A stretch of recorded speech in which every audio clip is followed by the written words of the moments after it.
मकर लगन के चार्ट में हम राहु और शुक्र कंजक्शन को लगातार डिस्कस कर रहे हैं। इस वीडियो में आपके अष्टम भाव के लिए विचार करेंगे।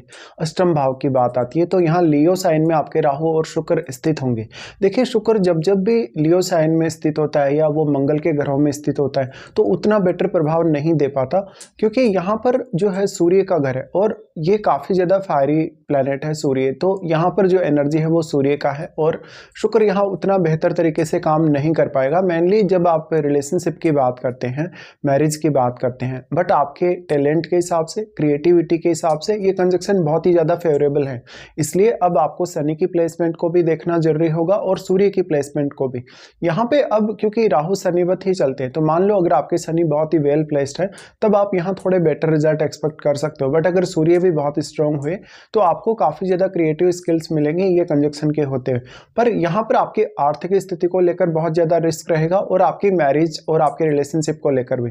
देखिए, जब इस प्रकार की स्थिति है तो आपका जो पार्टनर है या पार्टनर की जो फैमिली है वो आपकी आर्थिक स्थिति में बहुत ज़्यादा दखल दे रहे हो सकते हैं, या तो वो आपको कुछ हद तक इस तरीके से ब्लेम कर रहे होते हैं, कहीं ना कहीं आपको आर्थिक नुकसान करवा सकते हैं या किसी भी प्रकार का गलत फैसला लेने के लिए बाध्य कर सकते हैं। और आपका पार्टनर और आपके पार्टनर की फैमिली आपको काफ़ी डोमिनेटिंग भी देखने को मिलेंगे, स्पेशली रिश्तों के मामले में भी और आर्थिक मामलों में भी। तो ये कंजक्शन अगर आपके चार्ट में बन रहा है तो आप अपने हिडन टैलेंट या हिडन क्रिएटिविटी को पहचानें। इसके साथ साथ अष्टम भाव को एक्सप्लोर करने के लिए काफ़ी बेटर कंजक्शन माना जा सकता है। अगर यहाँ बुध भी साथ आ जाए तो ये और भी ज़्यादा बेहतर हो जाएगा। बट अगर मान लो जो भी प्लैनेट यहाँ राहु या शुक्र के साथ स्थित है वो प्लैनेट राहु या शुक्र का मित्र हो तभी आपको सबसे ज़्यादा फायदा मिल सकता है और फिर आपको उन भाव से संबंधित कार्य करने में भी फायदा मिलेगा जिनका स्वामी होकर वो यहाँ आया है। लेकिन कोई भी प्लैनेट ऐसा जो है वो मान लो राहु या शुक्र के साथ मित्रवत नहीं है और वो अगर यहाँ आता है, स्पेशली कोई भी फायरी प्लैनेट भी, तब आपको उतना ज़्यादा बेटर रिजल्ट यहाँ नहीं मिल पाएगा। और अगर कोई फायरी प्लैनेट यहाँ आ जाए तो शुक्र को लेके आपकी अपेक्षाएं और भी ज़्यादा तेज़ी से बढ़ेंगी। अब मेनली ये देखा जाता है कि राहु शुक्र का कंजक्शन अष्टम भाव में है तो आपका पार्टनर या तो आप अपने जीवन साथी से कुछ ना कुछ छुपा रहे हैं, या तो फिर आपका जीवन साथी आपसे कुछ ना कुछ छुपा रहा है, या तो वो अपनी वेल्थ छुपा रहा है, अपनी अर्निंग छुपा रहा है, या अपना कोई ना कोई रिलेशनशिप। इस हिसाब से देखा जाए तो आप अपने पार्टनर से फिजिकली बहुत ज़्यादा अटैच्ड रहेंगे, बट मैरिज होने के बाद कहीं ना कहीं कुछ समय बाद आप उतना ज़्यादा अटैच्ड नहीं देखे जाएंगे और आप काफ़ी ज़्यादा असंतुष्टि प्रकट करेंगे अपने पार्टनर के साथ। अब क्योंकि शुक्र आपके चार्ट में 10वें घर के भी लॉर्ड हैं और आपके वो 5वें घर के भी स्वामी हैं, तो यहाँ आपका कोई भी हिडन अफेयर या रिलेशनशिप होने के चांसेस उतने ही ज़्यादा प्रबल हैं।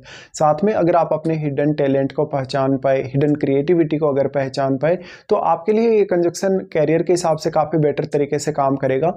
ऐसा राहु शुक्र का कंजक्शन आपकी मैरिड लाइफ और आपके आर्थिक स्थिति में बहुत ज़्यादा उतार चढ़ाव लाता है। इसीलिए साथ में अब आपको देखना होगा कि आपके पंचम भाव में और आपके दसम भाव में कौन कौन से ग्रह स्थित हैं। अगर वो ग्रह मान लो शुक्र के मित्र ग्रह होंगे तब आपका टैलेंट और भी ज़्यादा बढ़ेगा और आपके प्रोफेशन वाइज, आपके निर्णय लेने और आपके क्रिएटिविटी के हिसाब से वो प्लैनेट्स का योगदान बहुत बड़ा रहेगा आपकी लाइफ में।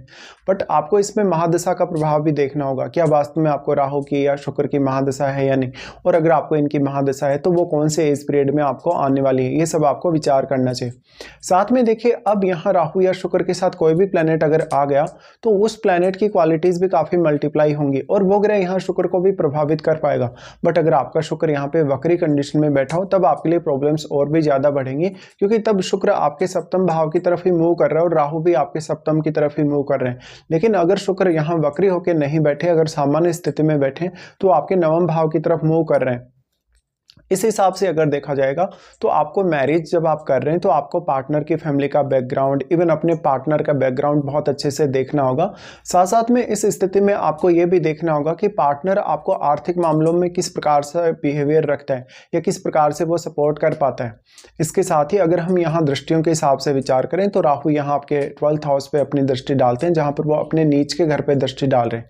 अगर मान लो आपके 12th हाउस में राहु का कोई मित्र ग्रह बैठा होगा तो आपको राहु फॉरेन से काफ़ी ज़्यादा फायदा दिला सकते हैं, या तो फिर आपके चार्ट में जुपिटर बहुत ही वेल प्लेस्ड हो तभी।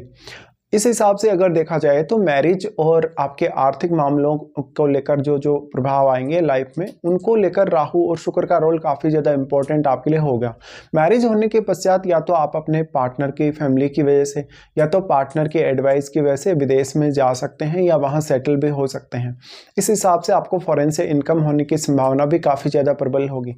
बट यहाँ आपके रिलेशनशिप को लेकर काफ़ी ज़्यादा अनसर्टेनिटी रहेगी, आपस में अंडरस्टैंडिंग में कुछ ना कुछ आपको प्रॉब्लम्स रहेंगी। अब अगर मान लो आपको मैरिज के बारे में ज़्यादा विचार करना है तो आप अपने सप्तमेश चंद्रमा पर ध्यान दीजिए और सप्तम भाव में बैठे हुए ग्रह पर भी। राहु का प्रभाव जो 12th हाउस पे होगा, अगर मान लो 12th हाउस में आपके चंद्रमा स्थित होते हैं तो आपका ऐसा राहु सिक्स सेंस को काफ़ी ज़्यादा बढ़ाने का काम करेगा, बट वो आपको आपके पार्टनर की वजह से काफ़ी ज़्यादा खर्चे भी करवाएगा।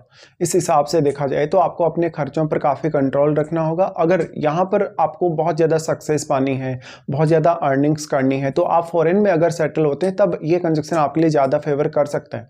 फिर यहाँ इन दोनों का ही प्रभाव आपके यहाँ सेकेंड हाउस पे होगा। अब जो आपके सेकेंड लॉर्ड हैं वो शनि ही हैं, तो शनि की प्लेसमेंट आपके चार्ट में बहुत ही ज़्यादा अच्छी होनी चाहिए साथ में, क्योंकि अब वो आपके लग्नेश भी हैं, इसलिए भी शनि आपके लिए काफ़ी इंपॉर्टेंट है। बट मेन बात ये है कि आपके सेकंड हाउस में केतु स्थित होंगे। केतु स्थित होने के केस में केतु यहाँ अपना जो सेकंड हाउस है उसकी क्वालिटीज़ को काफ़ी डिक्रीज कर रहे हैं। डिक्रीज होने की वजह से यहाँ आपको काफ़ी ज़्यादा संघर्ष करना पड़ेगा अपनी सेविंग्स को करने के लिए। इसके साथ साथ फैमिली रिलेटेड मामलों में डिसीजन लेने या फैमिली रिलेटेड मामलों में जो भी आपका रहन सहन है, खान पान है, उसको एक बहुत ही अच्छे लेवल पर बनाए रखने में भी। इसके साथ साथ फैमिली के साथ अक्सर आपकी अंडरस्टैंडिंग की प्रॉब्लम्स आ सकती हैं। आपको काफ़ी ज़्यादा फैमिली के साथ विवाद देखने को मिल सकते हैं या फैमिली रिलेटेड मामलों में जो भी आप फैसले लेंगे उनके गलत होने के चांसेस काफ़ी स्ट्रॉन्ग होंगे। अब यहाँ पे देखिए कि केतु के साथ क्या कोई अन्य ग्रह बैठा है। देखिए केतु के साथ जो भी ग्रह बैठा हुआ रहेगा वो ग्रह का जो क्वालिटी है उसको भी केतु डिक्रीज करने का काम कर रहे हैं, क्योंकि अपने साथ बैठे हुए ग्रह की क्वालिटीज़ को केतु एब्जॉर्ब करते हैं। इस वजह से वो ग्रह जो आपके चार्ट में जिन जिन भावों का स्वामी है उन भावों के लिए भी आपको ज़्यादा मेहनत की आवश्यकता होगी। अब यहाँ राहु की तुलना में शुक्र केतु को ज़्यादा प्रभावित कर पाएंगे, हालांकि राहु का प्रभाव भी केतु पर होगा। बट राहु और केतु के बीच में 180 डिग्री का एंगल है। इस एंगल के होते हुए राहु एक सीमा तक ही अपना प्रभाव केतु पर डाल सकते हैं, बट केतु के साथ जो बैठा हुआ प्लैनेट होगा वो काफ़ी डिक्रीज हुआ है, तो वो प्लैनेट को लेकर आपको कोई खास उम्मीद नहीं रखनी चाहिए। हालांकि यहाँ पर जो शुक्र हैं वो कुछ हद तक आपकी मदद अवश्य कर सकते हैं जब वो सेकंड हाउस पर अपना प्रभाव डाल रहे हैं, लेकिन यहाँ पर आप काफ़ी ज़्यादा लालची हो जाएंगे। कभी कभी आपको धन का काफ़ी लालच आएगा या अपनी संपत्ति के बारे में आप कुछ गलत फैसले कर बैठेंगे, इस वजह से आपको काफ़ी दिक्कत होने के चांसेस होंगे। तो इस वजह से सबसे ज़्यादा आपको ध्यान देना होगा अपनी जो पार्टनर की फैमिली है उसका बिहेवियर आपके साथ कैसा है, इवन आपके पार्टनर का जो रिलेशनशिप है वो आपके साथ कैसा है। उसके बाद राहु का दृष्टि आ जाता है आपके 4th हाउस पे। देखिए राहु का दृष्टि 4th हाउस पे होगा तो राहु आपके टैलेंट में काफ़ी ज़्यादा वृद्धि करेंगे और आपको शुरुआत से ही वो काफ़ी ज़्यादा टैलेंटेड दिखाते हैं। परिवार के सदस्यों के साथ आपके पार्टनर के अक्सर मतभेद होने के चांसेस रहेंगे, लेकिन राहु आपको बहुत हाई एक्सपेक्टेशंस देंगे अपनी फैमिली लाइफ और अपनी भौतिक सुख सुविधाओं के मामले में। ऐसे में 4th हाउस में बैठे हुए प्लैनेट को जरूर देखेगा।